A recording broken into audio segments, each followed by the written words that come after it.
In this series of videos, which is an extension of the missing pages linked in the description, I would like to discuss the teachings of Jesus as we find them in the New Testament, and also, where necessary, in apocryphal literature. That is, in the vast body of early Christian literature from which the books of the New Testament were chosen. Apocryphal literature is often regarded as fraudulent heresy by the Orthodox Church, and often ignored or demonized. But this is a grave mistake. The New Testament was put together by ordinary men with definite religious, political, and social aims to create a unified doctrine concordant with Jewish tradition, to centralize power and authority, and to eliminate teachings that were bogus, controversial at the time, or threatened the central authority of the Church. While it is probably true that many of these texts were baseless forgeries, at least some of them were discarded through ignorance and lack of insight.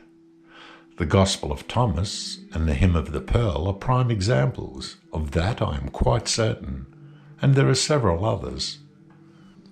The collection of teachings broadly known as Gnosticism were particularly targeted for destruction by the early Church, because the Gnostics, who were described as the learned Christians of the time, regarded the newly formed Orthodox Church as having only a superficial understanding of the Christian teaching, and this did not go down very well at all.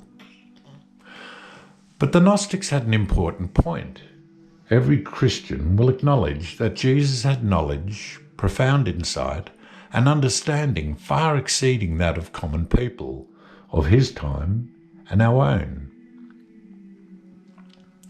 At the same time, he also taught those that were more advanced, such as his disciples, and then his most promising students who had greater potential again, his apostles, the 12.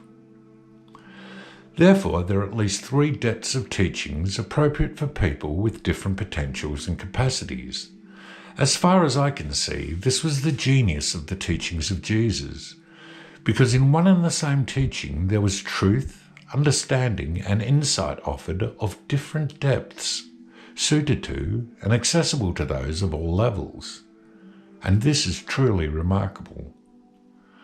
The so-called secret teachings of Jesus, claimed by the Gnostics and others, were as often included in the Orthodox teachings themselves as they were potentially given discreetly in a different form to more able students.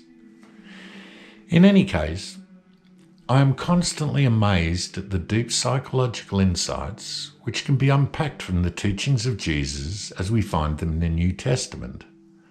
And I would like to offer up what I have unpacked from them and invite you to offer up your thoughts, interpretations, and insights as we go along.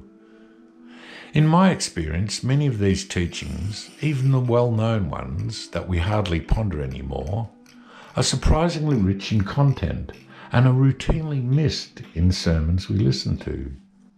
In many churches, the emphasis is far too heavily placed on faith and belief, rather than the intensely psychological or psycho-spiritual character of the teaching itself, and the hard work we must do on ourselves, for ourselves, as we walk the path towards God.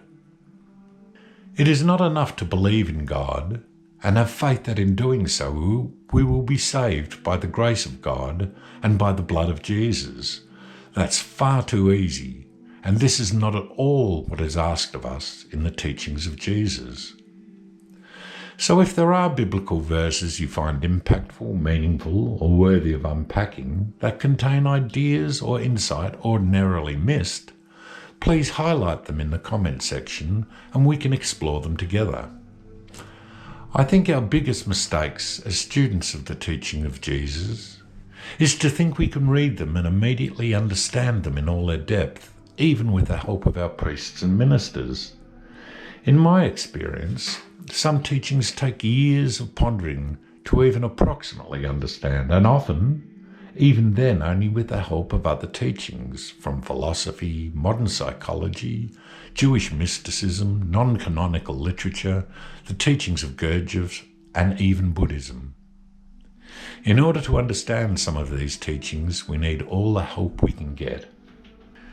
In the religious world of the West, we like to think that the truth is confined to only one place, in one time on earth, in one book, through one great teacher, but this is far from the case.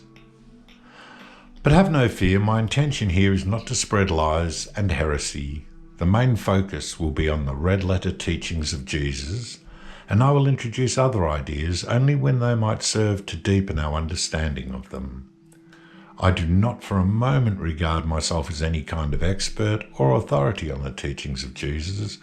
Rather, I hope that we can consider these teachings together and learn from each other as we go. Thanks for listening.